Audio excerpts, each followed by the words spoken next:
Part 1. The Canon History of the Hunters. Chapter 1. Origins in Fluidic Space. Your species is called the Veth. In their ancient tongue the word Veth means the purifiers. They evolved in fluidic space, which is a realm of chaos and hostility. Every creature in that realm is a predator. Survival was earned through cunning and strength and relentless adaptation over millions of years. The Veth developed 3 defining traits that separate them from all other known life forms. Trait 1. Biological perfection. The immune system of a Veth is so aggressive that it destroys any foreign biological or technological agent that enters the body. Nanoprobes are destroyed. Parasites are destroyed. Conventional diseases are destroyed. Even Borg assimilation tubules are rejected instantly. This is why the Borg could never assimilate them. This is why the Borg fear them. Trait 2. Collective consciousness without assimilation. The Veth share a psychic network. It is a voluntary telepathic link that allows them to share memories and tactics and emotions. But individuality is sacred. Each Veth chooses to connect. Each Veth can disconnect at will. Their collective is a brotherhood of hunters. It is not a hive of slaves. It is not a prison. It is a communion. Trait 3. The Code of Purification. The ancient prophets of the Veth taught that the universe is a garden. The Veth are its gardeners. Their sacred duty is to remove impurities. An impurity is any species that threatens the natural order through unnatural means. The Borg are the ultimate impurity. The Borg are a perversion of life.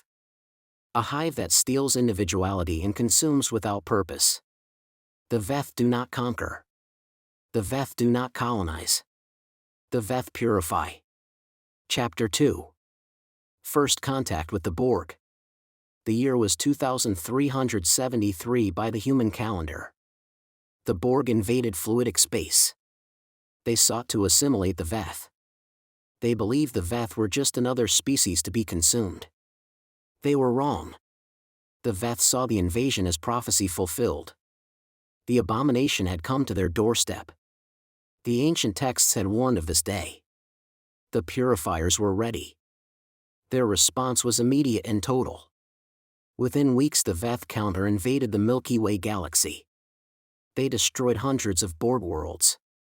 They obliterated millions of drones. They tore through Borg space like a blade through rotting flesh. For the first time in their existence the Borg faced a species they could not adapt to. Every Borg weapon was neutralized. Every Borg tactic was countered. Every Borg cube that encountered the Veth was destroyed or disabled. The war lasted 5 months. The Veth were not fighting for territory. They were not fighting for resources. They were fighting for righteousness. They did not want to conquer the Borg. They wanted to erase them from existence. The Borg learned a new emotion that year. Fear. Chapter 3. The Ceasefire with Voyager. In 2375 the Federation starship Voyager made a terrible choice. Captain Catherine Janeway allied with the Borg to develop a weapon against the Veth. The weapon was a modified nanoprobe warhead. It was deployed against Veth bioships. It worked. Veth warriors fell. Veth bioships were destroyed. The Veth felt every death through their psychic network. The pain was unimaginable. But the Veth are not mindless beasts. They recognized a stalemate.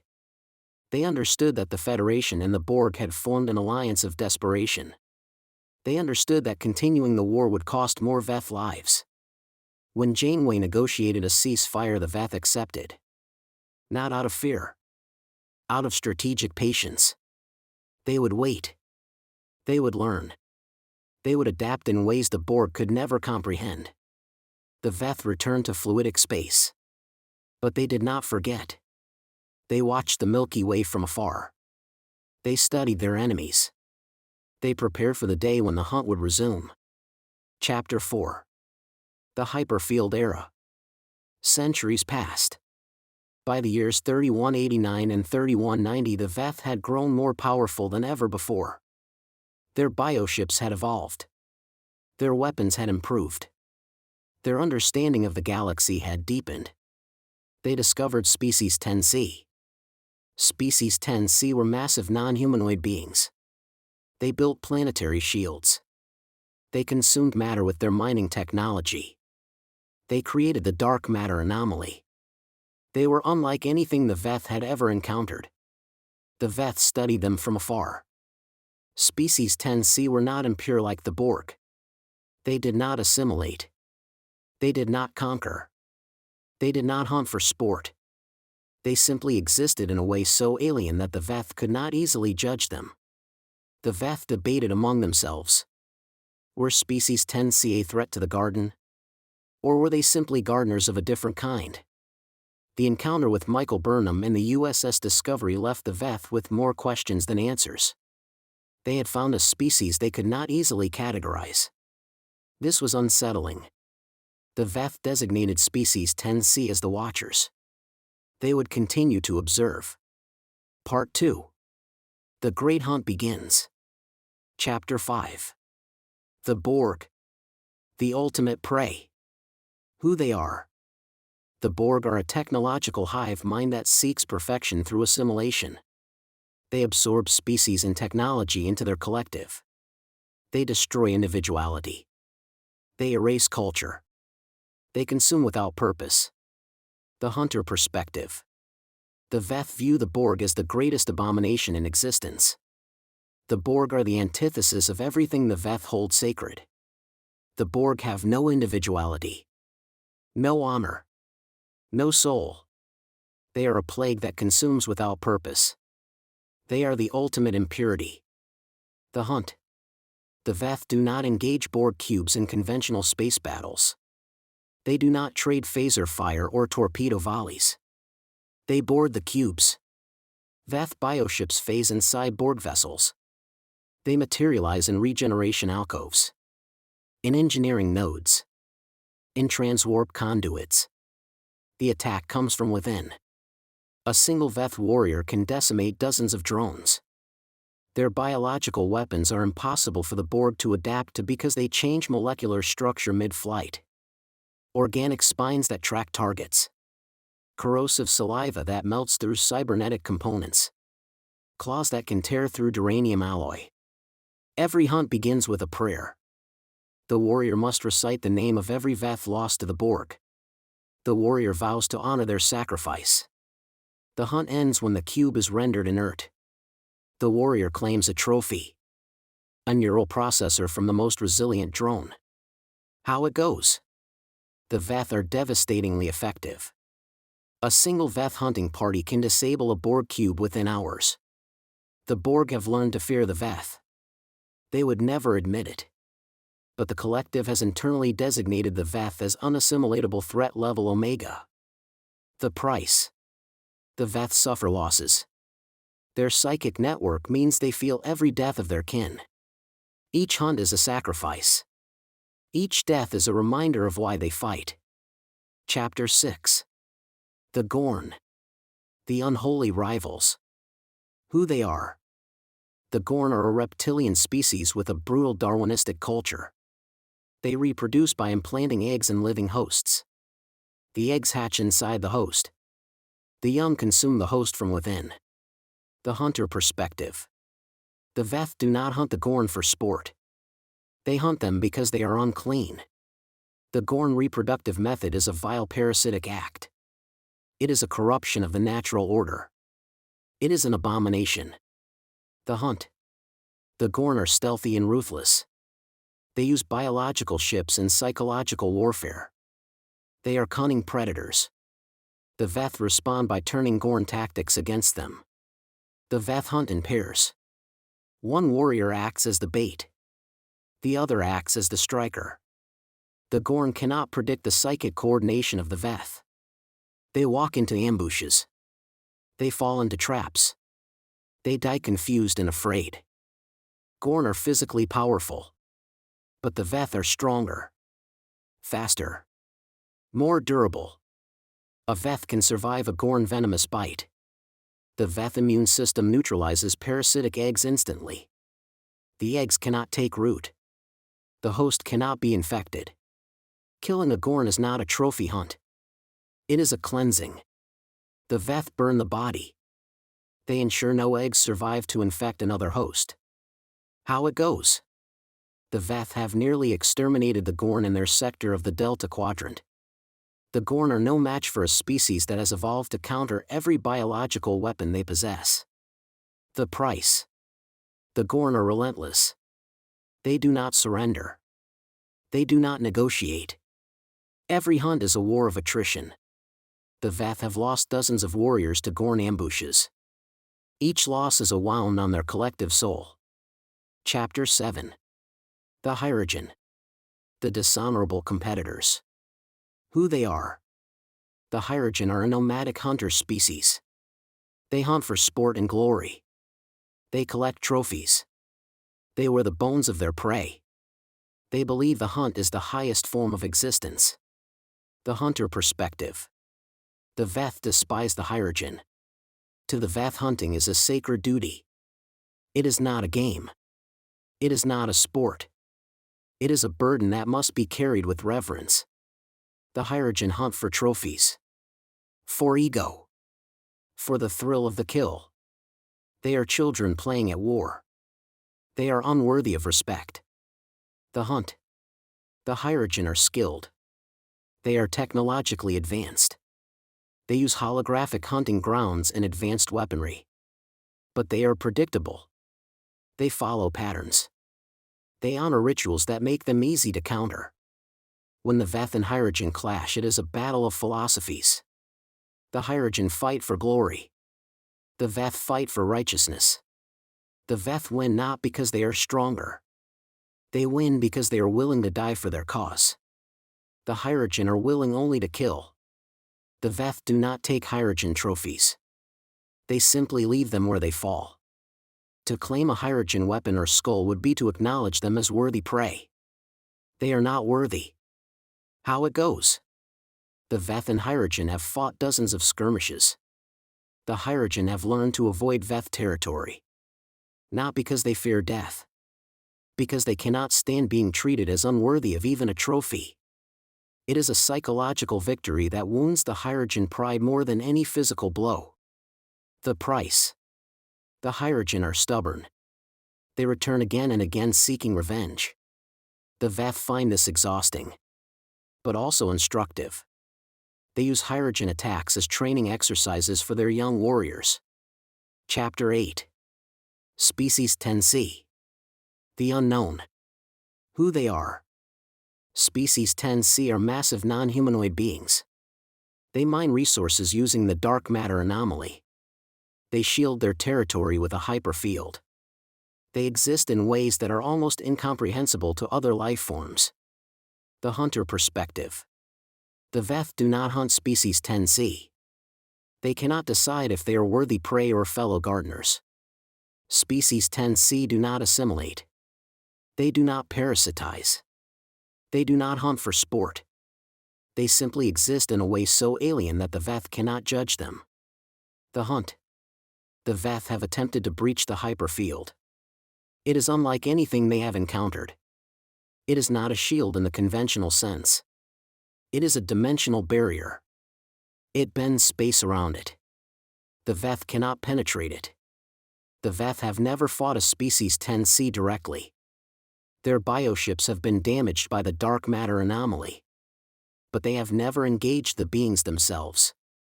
The Veth have sent emissaries. Psychic projections intended to communicate with species 10C. The responses are incomprehensible. But the Veth have detected something. A sense of purpose. A sense of duty. It mirrors their own. How it goes? The Veth have reached a fragile understanding with species 10C. They do not hunt them. But they watch them. They have designated species 10C as the Watchers. A species that may one day be allies. Or may one day become the most dangerous prey they have ever faced. The price. The Veth are unnerved. Species 10C is the only species they have encountered that they cannot fully understand. It is a humbling experience. It has forced them to question their own righteousness. Chapter 9. The Federation. The Idealistic Meddlers. Who they are. The United Federation of Planets is a coalition of species dedicated to exploration and diplomacy and peaceful coexistence. They believe in dialogue. They believe in understanding. They believe in peace. The Hunter Perspective. The Veth do not hunt the Federation. They are confused by them. The Federation does not assimilate. Does not conquer. Does not hunt for sport. They simply talk. They talk to the Borg. They negotiate with the Borg. They allied with the Borg against the Veth.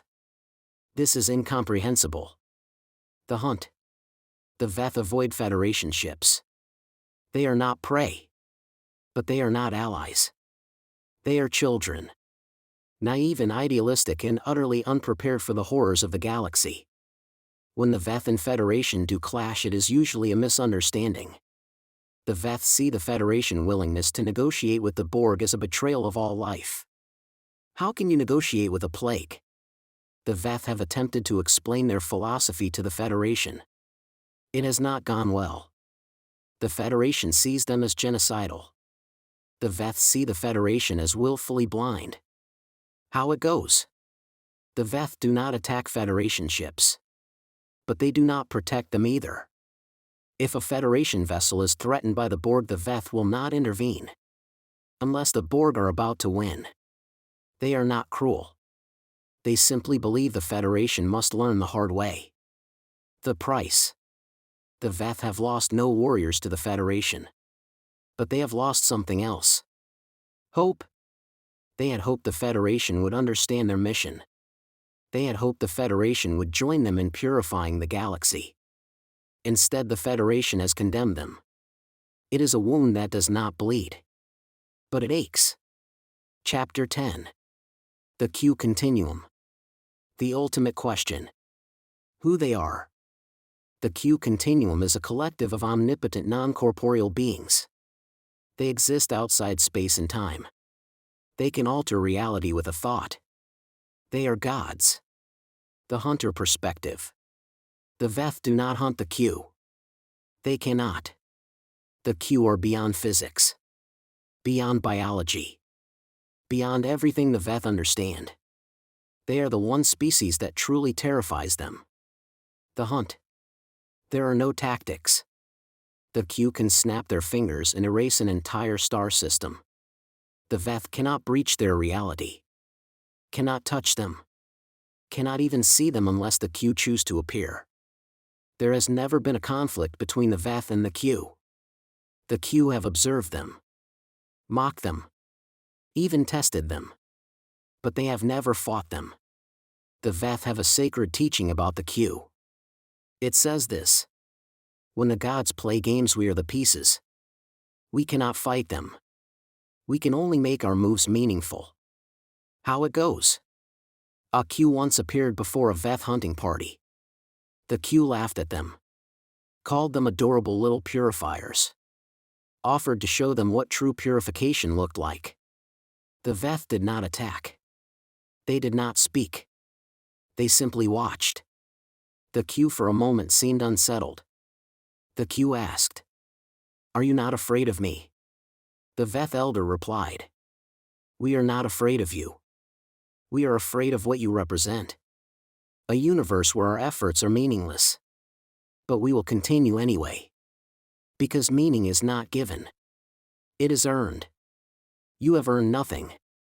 The Q vanished. The Veth never saw them again. The price. The Veth live with a quiet dread. They know the Q could end them at any moment.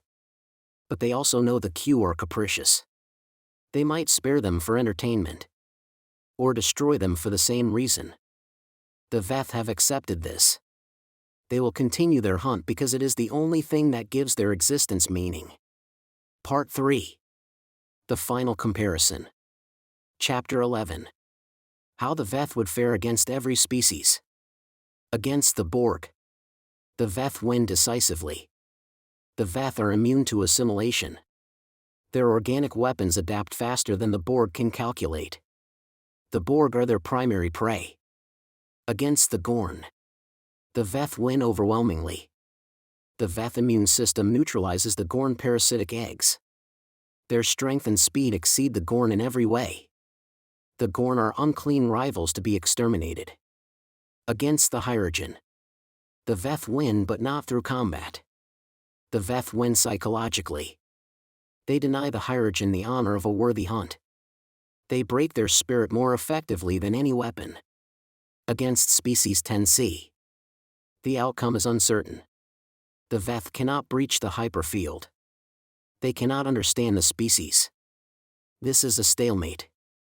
Against the Federation, the Veth would win but they avoid it. The Veth could destroy Federation ships, but they see no honor in it. The Federation is not prey. Against the Klingon, the Veth would win with respect. The Klingon have honor. The Veth would fight them. They would offer them a warrior death. The Klingon would be worthy prey. Against the Romulans, the Veth would win with contempt. The Romulans are cunning and treacherous. The Veth see them as dishonorable. They would exterminate them without hesitation. Against the Jem'Hadar, the Veth would win with pity. The Jem'Hadar are slaves to the Dominion. They are bred for war. The Veth see them as victims, not enemies. They would free them from their masters. Against the Q continuum, the Veth cannot win. The Q are beyond the Veth comprehension. The Veth would not fight them. They would simply endure them. Part 4. The End of the Hunt. Chapter 12. The Continuing Crusade. The Veth continue their crusade. They have not won. The Borg still exist. The Gorn still breed. The Hirogen still hunt. But the Veth do not expect victory in their lifetime. They are patient. They believe that one day their descendants will look back at this age as the Great Purification. They will see their ancestors as heroes who stood against the darkness, who refused to bow to the hive, who hunted the monsters so that others could live. The Veth do not seek gratitude. They do not seek glory. They seek only purity. And they will continue the hunt until the universe is clean. Or until they are all dead. Part 5. Your story begins here. Chapter 13. Entry points. The following are possible starting points for your story. Entry point 1. The first hunt. A young Veth warrior embarks on their first Borg hunt. They learn what it truly means to be a purifier. They learn the cost of the hunt. They learn the weight of the prayer. Entry point 2. The Gorn encounter. A Veth hunting party tracks a Gorn vessel into an asteroid field. They discover the Gorn are hunting them. The hunters become the hunted. The battle for survival begins. Entry point 3. The Hirogen challenge. A Hirogen warlord demands a fair hunt with the Veth. The Veth elder agrees. But on their terms. Not the Hirogen terms. The hunt becomes a test of philosophy as much as skill. Entry point 4. The Species 10C mystery. A Veth scout ship attempts to breach the hyperfield. They find themselves face to face with a Species 10C being. It is trying to communicate. The Veth must decide if they will listen. Entry point 5. The Q game. A Q appears to a Veth elder. The Q offers a choice. Stop the hunt. Or face annihilation.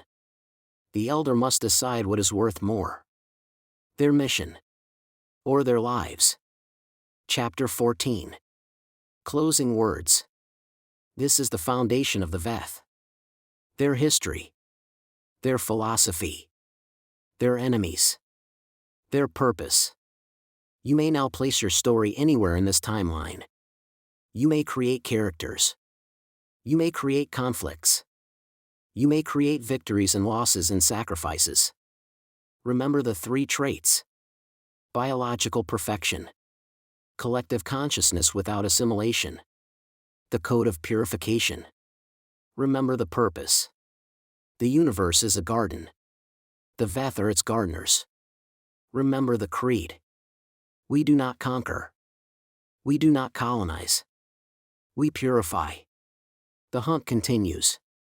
End of Part 5. End of document.